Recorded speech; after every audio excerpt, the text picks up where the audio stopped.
Hello students, Matthew point पर आपका स्वागत है। पहले वीडियो में हमने संबंध के बारे में जाना था। आज हम संबंधों के प्रकारों के बारे में जानेंगे। संबंधों के प्रकार।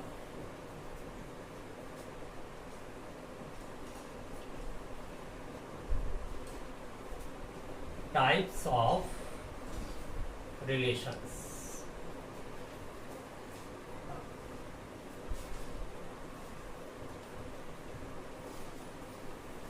तो सबसे पहले हम बात करते हैं तत्समक संबंध की।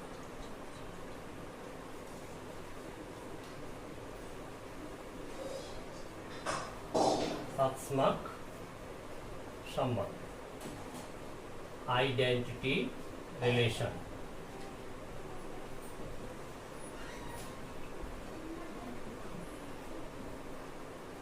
तत्समक संबंध क्या है? किसी समुच्चय पर परिभाषित वह संबंध जिसके अंतर्गत उस समुच्चय का प्रत्येक अवयव स्वयं और केवल स्वयं से संबंधित होता है। अर्थात एक समुच्चय ए पर एक संबंध R परिभाषित है, R such that A to A, तब R युगल संबंध एक समुच्चय है, कर्ली ब्रैकेट में लिखा जाएगा R युगल X such that for all X belongs to A। यदि कोई अवयव कृमिक युग्म रूप में संबंध में बिलोंग करता है, संबंध के अंतर्गत है, तो इसे X रिलेटेड X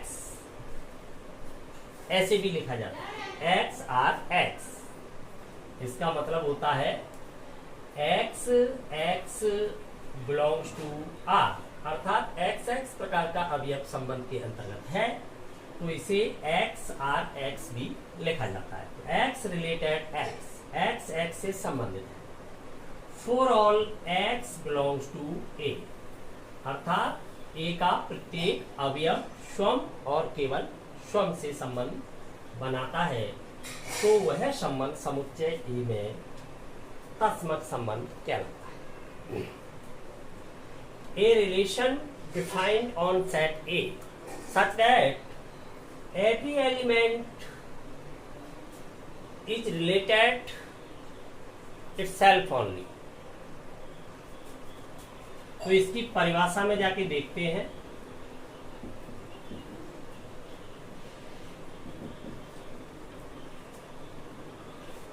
समुच्चय A पर या A में परिभाषित वह संबंध जिसके अंतर्गत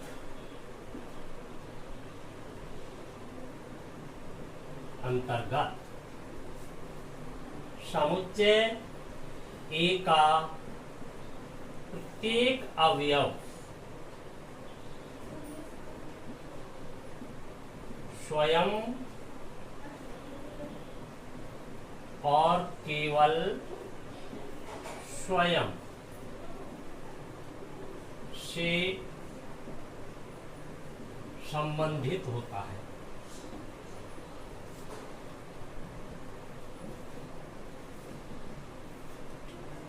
समुच्चय E में तत्समक संबंध कहलाता है।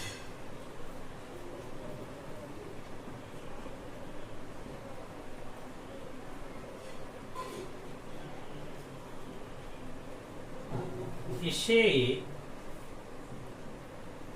I ऑफ A द्वारा व्यक्त करते हैं।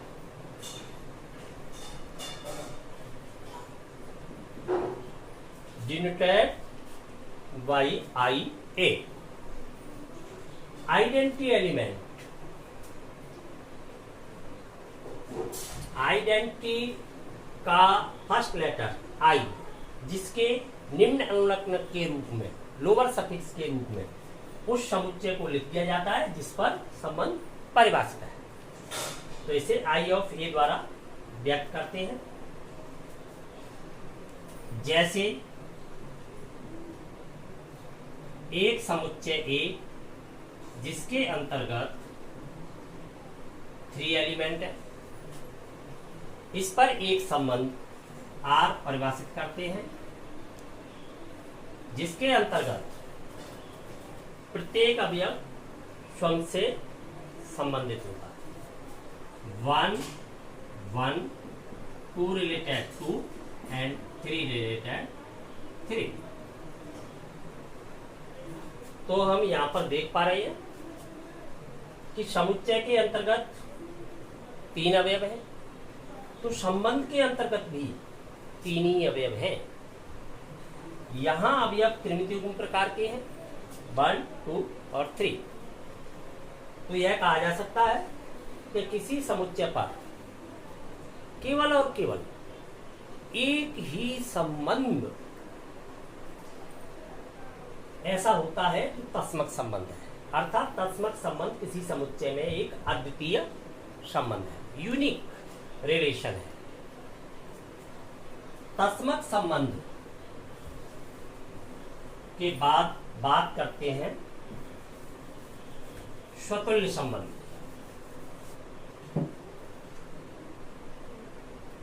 स्वतुल्य संबंध, reflexive relation, reflexive relation, a relation on defined set A such that every element of A is related itself। अर्थात समुच्चय A का प्रत्येक अवयव स्वयं से संबंधित होता है, तो वह संबंध स्वतंत्र संबंध कहलाता है।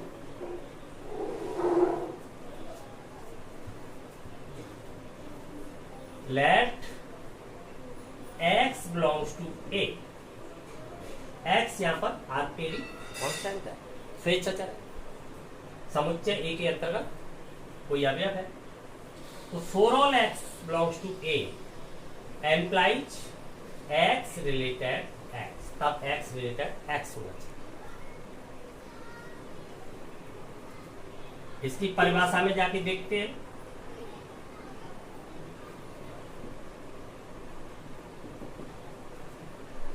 समुच्चय A में परिभाषित वह संबंध जिसके अंतर्गत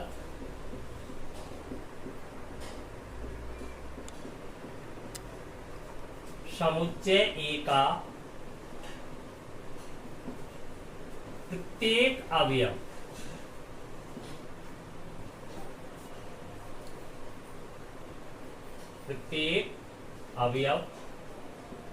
स्वयं से संबंधित होता है। समुच्चय में स्वतुल्य संबंध कहलाता है।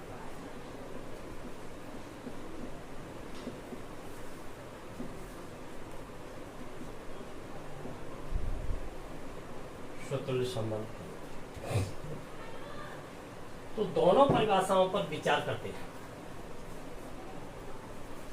तस्मक संबंध में हमने देखा कि समुच्चय A पर परिभाषित वह संबंध जिसके अंतर्गत समुच्चय A का प्रत्येक अवयव स्वयं और केवल स्वयं से संबंधित होता है। और इसके अंतर्गत हम देख रहे हैं समुच्चय में परिभाषित वह संबंध जिसके अंतर्गत समुच्चय का प्रत्येक अवयव स्वयं से संबंध। तो दोनों में अंतर क्या है? देखने में ऐसा लग रहा है कि दोनों एक ही है, परंतु इनमें विशेष अंतर है। उस अंतर को जान। यहां शब्द है स्वयं से, यहां शब्द है स्वयं और केवल स्वयं से। क्या मतलब है इसका? तस्मत के अंदर कंडीशन लगी हुई है, प्रतिबंध लगा हुआ है कि स्वयं और केवल स्वयं, अर्थात स्वयं के अलावा किसी दूसरे अवयव से संबंध नहीं बनाना है, केवल स्वयं से संबंध बनाना है और प्रत्येक को बनाना है, प्रत्येक अवयव को संबंध बनाना है और केवल स्वयं से ही बनाना है, किसी दूसरे अवयव से नहीं बनाना। जबकि इसके अंतर्गत प्रत्येक अवयव को संबंध बनाना है और स्वयं से बनाना है, पर यह प्रतिबंध नहीं लगा हुआ है कि वो दूसरे से नहीं बना सकता। अर्थात स्वतंत्र संबंध के अंतर्गत प्रत्येक से संबंध बनाना अनिवार्य है, इसके अलावा वो दूसरे से भी संबंध बनाने को स्वतंत्र होता है। जैसे समुच्चय एक, जिसके अंतर्गत तीन अवयव है, एक संबंध परिभाषित करते हैं are such that A to A, अर्थात संबंध आर समुच्चय ए से ए में परिभाषित है। आर इस प्रकार है 1 related 1, 2 related 2 and 3 related 3। अब हम देख रहे हैं कि प्रत्येक अवयव ने स्वयं से संबंध बनाया हुआ है, तो ये स्वतंत्र संबंध है। यदि इसके अंतर्गत 1 related 2 एक एलिमेंट और बिलोंग करा दिया जाए तब भी यह स्वतंत्र है, क्योंकि इसकी अनिवार्यता केवल इतनी है कि जितने अवयव समुच्चय के अंतर्गत हैं उतने अवयव इसके अंदर होने चाहिए, डबलेट्स के रूप में, अर्थात द्विक के रूप में, स्वयं स्वयं से संबंध बनाते हुए। बाकी अन्य अवयव हो भी सकते हैं और नहीं भी हो सकते हैं। जबकि तस्मक संबंध के अंतर्गत केवल उतने ही अवयव होते हैं, उसके अलावा एक भी अवयव नहीं हो सकता। तो दोनों समझ में आ गए। स्वतुल्य कितने होते हैं किसी परिमित समुच्चय पर, कितने परिभाषित किए जा सकते हैं? तो स्वतुल्य संबंधों की जो संख्या है, स्वतुल्य संबंधों की संख्या 2 की power n square minus n होती है। n यहाँ पर उस परिमित समुच्चय के अवयवों की संख्या है, जहां number of A equal n, अर्थात समुच्चय ए के अंतर्गत अवयवों की संख्या है वो n है। तो स्वतंत्र संबंधों की संख्या इतनी होती है, जबकि तस्मक संबंध अद्वितीय होता है, यूनिक होता है। इसके बाद सम्मित संबंध की बात करते हैं।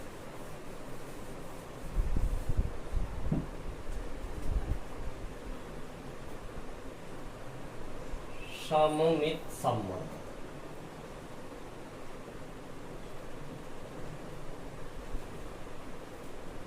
Symmetric relation.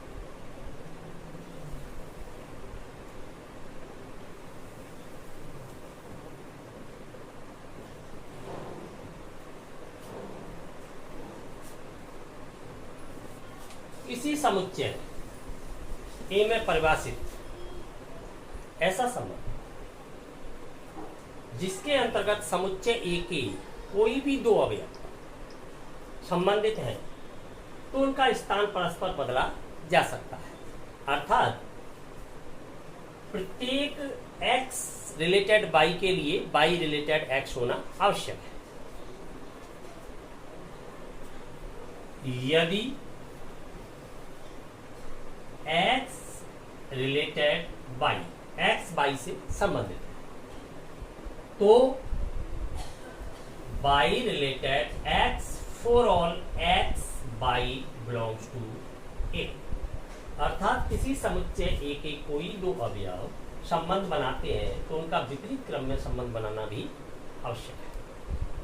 यह कंडीशन लगी हुई है कि यदि x रिलेटेड y, यदि वो संबंध बनाते हैं तभी उनका उल्टा संबंध देखा जाएगा, यदि संबंध नहीं बनाते हैं तो नहीं देखा जाएगा। जैसे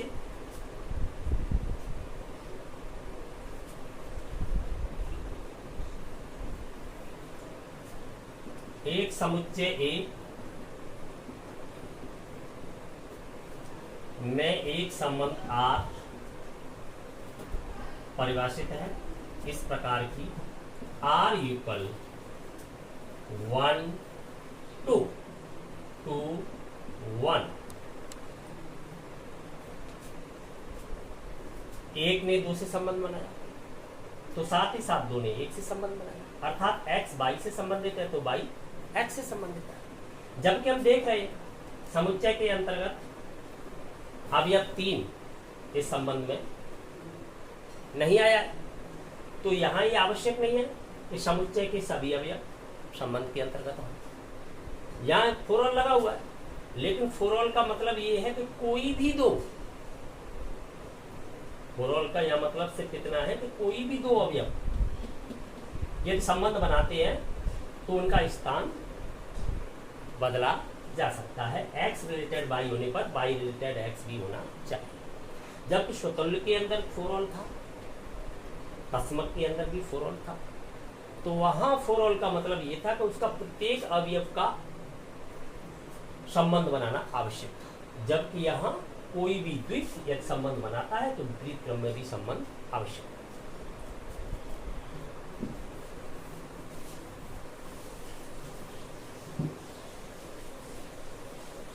अब बात करते हैं एक और संबंध की। जैसे एक संबंध इस पर लेते हैं हम 1 1 2 2, इसकी जांच करते हैं क्या ये सममित संबंध है। तो देखिए x रिलेटेड y तो y रिलेटेड x होना चाहिए। तो एक ही अवयव समुच्चय का कई बार यूज किया जा सकता है, पुनरावृत्ति नहीं करते समुच्चय के अंतर्गत। इसे समुच्चय का हम डिस्टिंक्ट गुणधर्म कहते हैं। यहाँ पर ये सुस्पष्ट गुणधर्म के अंतर्गत आता है। तो एक एक के लिए एक एक ही दूसरा अवयव मान लिया जाएगा, इसी प्रकार इसके लिए मान लिया जाएगा, तो ये संबंध सम्मित मान लिया। तो इसकी परिभाषा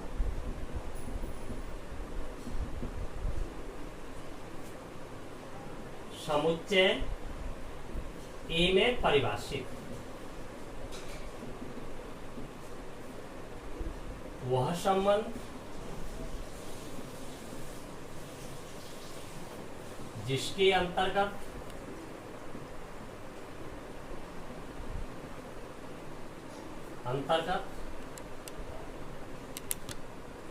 x रिलेटेड y होने पर y रिलेटेड x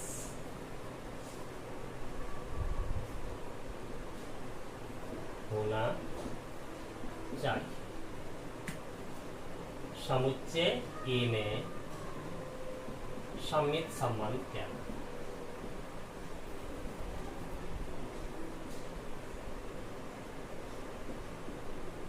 कहलाता है। अब बात करते हैं संक्रामक संबंध की।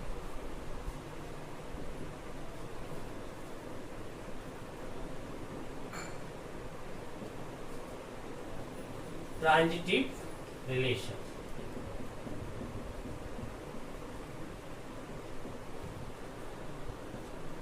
Transitive relation, a relation defined on set A such that every element in set A If x related y and y related z, then x related z for all x, y and z belongs to A। अर्थात समुच्चय A में परिभाषित वह संबंध जिसके अंतर्गत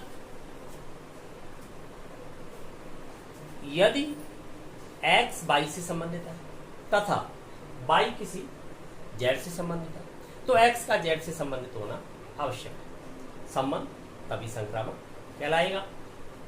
परंतु ऐसा भी हो सकता है x y से रिलेटेड है, y किसी z से रिलेटेड नहीं है, तो x का z से रिलेटेड होना आवश्यक नहीं है। अतः यह कहा जा सकता है कि संबंध संक्रामक होता है, उसे केवल तभी नकारा जा सकता है जब संक्रामकता विरोधाभासी स्थिति बनती है। संक्रामकता विरोधाभासी स्थिति क्या है, इसकी चर्चा हम बाद में करेंगे। पहले ये जान लें संक्रामक संबंध क्या है।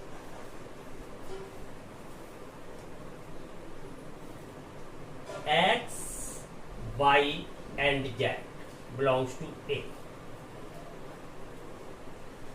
तीन एलिमेंट अपने माने।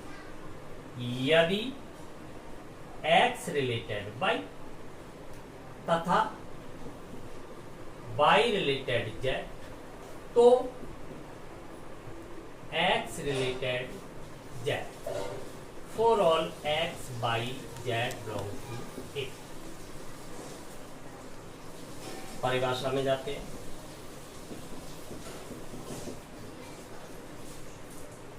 समुच्चय A में परिभाषित वह संबंध जिसके अंतर्गत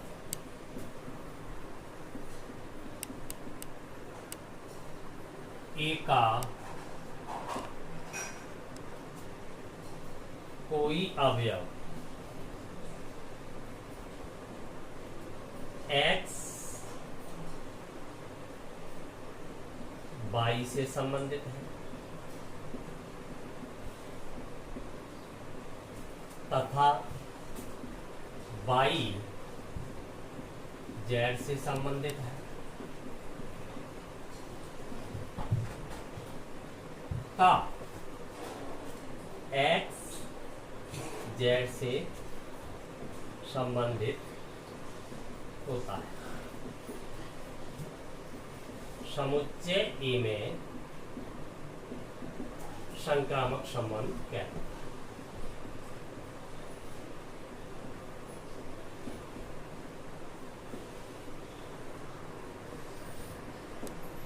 कहलाता है। अर्थात यदि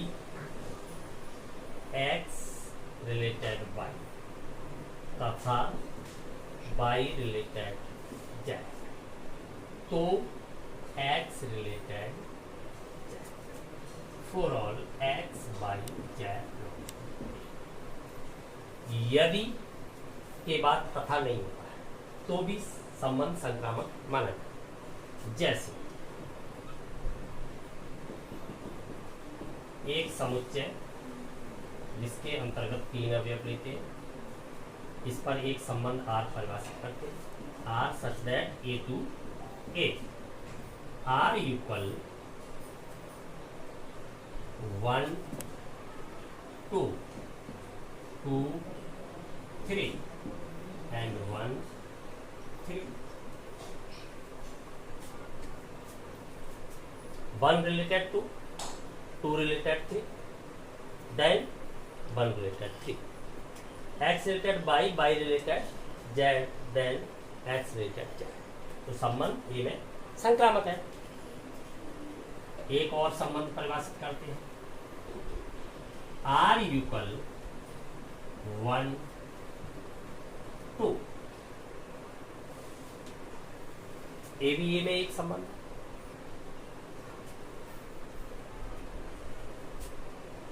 तो यहां देखिए क्या ये संक्रामक संबंध है। x रिलेटेड y है, y किसी z से रिलेटेड नहीं है, तो संबंध कैसा माना जाएगा? संक्रामक। क्योंकि संक्रामक को केवल तभी नकारा जा सकता है जब संक्रामकता विरोधाभासी स्थिति बनती हो, अन्यथा संक्रामक संबंध को नकारा नहीं जा सकता, संबंध संक्रामक माना जाएगा। तो आज हमने संबंधों के प्रकारों के अंतर्गत तत्समक संबंध, स्वतुल्य संबंध, सम्मित संबंध और संक्रामक संबंध के बारे में जाना। एट लास्ट हम इस निष्कर्ष पर पहुंचते हैं कि संबंधों के तीनों ही गुण, स्वतुल्यता, सम्मितता तथा संक्रामकता, स्वतंत्र गुण है, अर्थात किसी एक गुण के होने पर अन्य गुण का संतुष्ट होना आवश्यक नहीं है।